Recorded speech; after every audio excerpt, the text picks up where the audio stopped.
Have you ever had a huge deadline? You know you should be working on it, but you find yourself cleaning out the refrigerator instead? Well, it's not a character flaw. It turns out your brain is actually wired for procrastination. And in this explainer, we're going to break down the hidden science behind why we put things off. And if you do this, you are definitely not alone. Get this. A staggering 88% of working adults admit to procrastinating for at least 1 hour every single day. That is a massive chunk of our lives spent actively avoiding the very things we know we need to do. So that brings us to the big question, right? Why? If we know it leads to stress and, honestly, worse work, why is it something we all do? Well, the answer isn't about being lazy. It's about this fascinating battle that's happening deep inside your skull. So to really get to the bottom of this paradox, we've got to bust a few myths about what procrastination actually is and what it isn't. At its core, procrastination is that gap, the space between intending to do something and then actually doing it. It's a really complex failure of self-regulation. You know the delay is probably going to hurt you, but you do it anyway. See, this isn't about bad time management. It's something way more fundamental. Okay, so let's go on a little journey inside the mind and witness this hidden conflict that's driving all our delays. Forget thinking of it as you versus the task. This is really a battle of one part of your brain against another. I want you to imagine a constant tug of war going on in your head.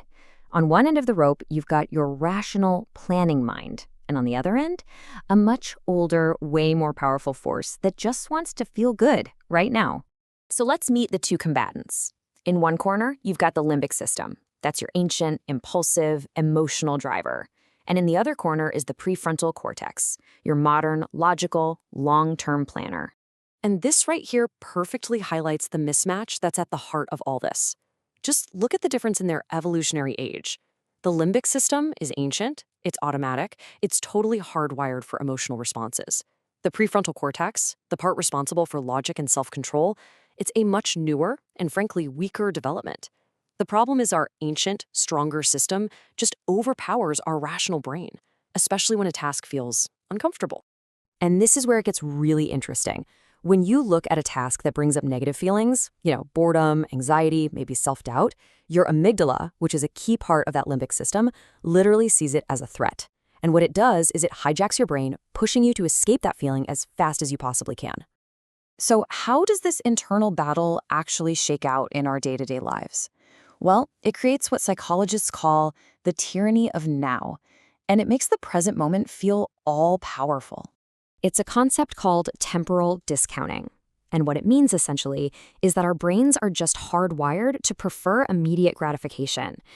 That distant, kind of abstract reward of a finished project, it just can't compete with the very real, immediate dopamine hit you get from watching a funny video or scrolling through social media. The future reward just feels less valuable. And this shows it perfectly. Look at the kinds of tasks students put off the most. Writing big term papers, studying for exams. What do they all have in common? The rewards are way off in the future, but the discomfort of starting is right now. That makes them prime targets for our brain's desire for immediate relief. And this isn't just about school. This internal battle has a very real, very tangible cost in our careers, too. Research shows that the average employee loses about $8,875 in annual income because of lost productivity from procrastination. It literally pays to understand this. So, if our brain is wired this way, what's really driving us to hit that delay button?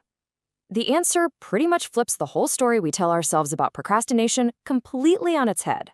Okay, so this is the crucial point right here. We don't procrastinate to avoid the task itself. We procrastinate to avoid the negative feelings that are connected to the task. It's an attempt to manage our emotions in the short term. As the leading procrastination researcher Dr. Tim Peichel puts it, it's about giving in to feel good. We choose a quick mood boost by avoiding the task, even though we know it's going to cost us later on. It's just a coping mechanism. And because avoiding the task gives us that temporary relief, it creates this incredibly powerful habit loop. You've got a trigger, the unpleasant task, which leads to a routine, procrastination, and that gives you a reward, feeling better for just a moment. Every time we do this, we strengthen the brain's pathways for avoidance, making it our default response to any kind of discomfort. But here is the really good news. We are not doomed to repeat this cycle forever. By understanding this system, we can start to work with our brain's wiring, not constantly fight against it. Just trying to use sheer willpower to overpower your ancient, powerful limbic system is exhausting. And let's be honest, it rarely works in the long run. A much smarter strategy is to change your environment, to give your rational brain a real fighting chance. The goal is to make the right choice the easiest choice. So, here are 4 really powerful science-backed strategies. First up, break it down. Big tasks feel overwhelming, right? So make them ridiculously small. Instead of write the report, make the task open the document. Second, the 2-minute rule. Just commit to doing something for only 2 minutes. This tricks your brain into starting, which is always the hardest part. Third, design your environment. Make your distractions harder to get to. Put your phone in another room. Add friction to your bad habits. And finally, create if-then plans. For example, if it's 9 a.m., then I will work on my presentation for 15 minutes. This automates the decision and takes your emotional brain right out of the equation. And all this leads us to one last crucial insight. As researcher Dr. Fushia Soroy says, our future self becomes the beast of burden. We just dump all our hard work on them without a second thought. But why do we do that? Well, studies show that when we think about our future self, our brain activity looks a lot like it does when we think about a complete stranger. We lack an emotional connection to that future version of us, and that makes it really easy to saddle that stranger with all the difficult work. So strengthening the connection to the person you're going to become, really seeing them with empathy, is a powerful way to get yourself to act in their best interest today. So I'll just leave you with this question to think about. Based on everything we've just uncovered about your brain, what is one small, super manageable action you can take in the next 5 minutes that the person you'll be tomorrow or next week or even next year will genuinely thank you for? The answer to that might just be the first step in rewiring your brain for good.